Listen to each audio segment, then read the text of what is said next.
Good morning, everyone. Dr. C here. It's going to be an odd video for you, but just hang with me. This is my weekly message to my students.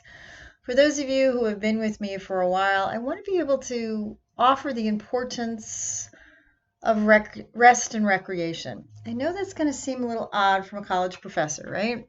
I just took my dog out for a walk today. The last 3 days, we've had beautiful spring weather, finally in the 70s. It's been absolutely gorgeous. And the question becomes, why is that important? We need to rest our brain.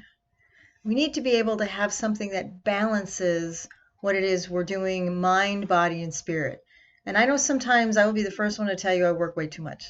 I schedule too much of my time. I try to fit too many things in a short amount of time, and I don't always schedule fun. And I know that sounds really horrible because if I don't schedule fun, it doesn't happen.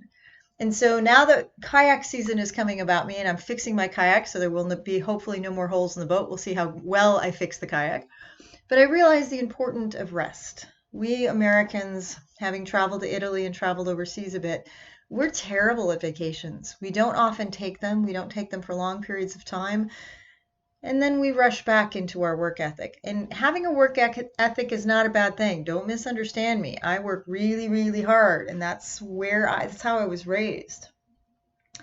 But we also need to have that ability of resting. When you're injured, you can't keep injuring an injury. When you're tired, you can't keep going over and over. I often tell my students that, particularly at the doctoral level, you can't study more than an hour and a half at one time because it becomes counterproductive. At the intellectual level, with some of the things in the analyses we are doing, it's too much. Your brain really does explode. And so I try and tell them an hour and a half. It doesn't mean you can't do 8 hours in one sitting. You just can't, or in one day, you just can't do it all at the same time. After about hour two, you start making mistakes because your brain is tired and we forget to rest. So I want you to know, as the summer months are coming, I know many of you are getting really close to graduation, and I know it's really exciting, and it's really hard to hang on sometimes when you can see the end of the tunnel and it's a light and it's not an oncoming train. I understand that. But I want you to be able to make sure that you find some balance in there. We don't want you to self-combust with all of the things that you're trying to do, with many of you having families and spouses and taking on a career and now taking on additional credentials, or simply taking on new courses, or working as some of my clients. Any of the above. We need to find a delicate balance between work and play. No play gets out of balance.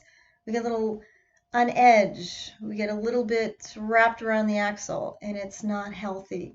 We need to let our bodies rest. We need to let our minds rest, whatever that may mean to you.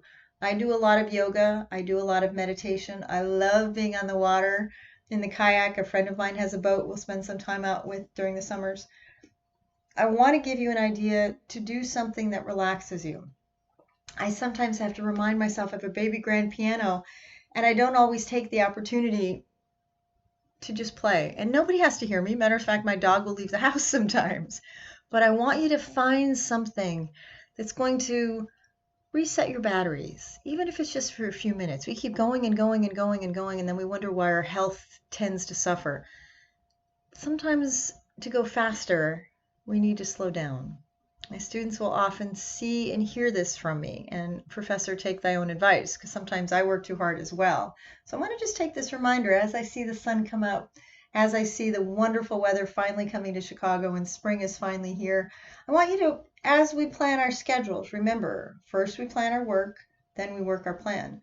Well, don't forget to work in a little downtime, even if that's a cup of tea for 10 minutes, playing of a favorite instrument like I tinkle the ivories, maybe to go outside with a walk with my dog like I did today. Hopefully soon, once I fix the kayak, I will be back out in the water a couple of times a week. We need to do something that fills our soul. When the good times are there, it makes the bad times or the frustrating times go down just a little bit easier. So let's see if we can find just a little bit of a balance that we can get excited about both things in our life. All the things we have to do to be able to make money, take care of our family, take care of our responsibilities, and all the things that make our heart sing and give us a little bit of downtime and a little bit off stage. So this is Dr. C for my weekly message. I'll see you around the quad. Have a little fun this week, okay? Take care. Bye-bye.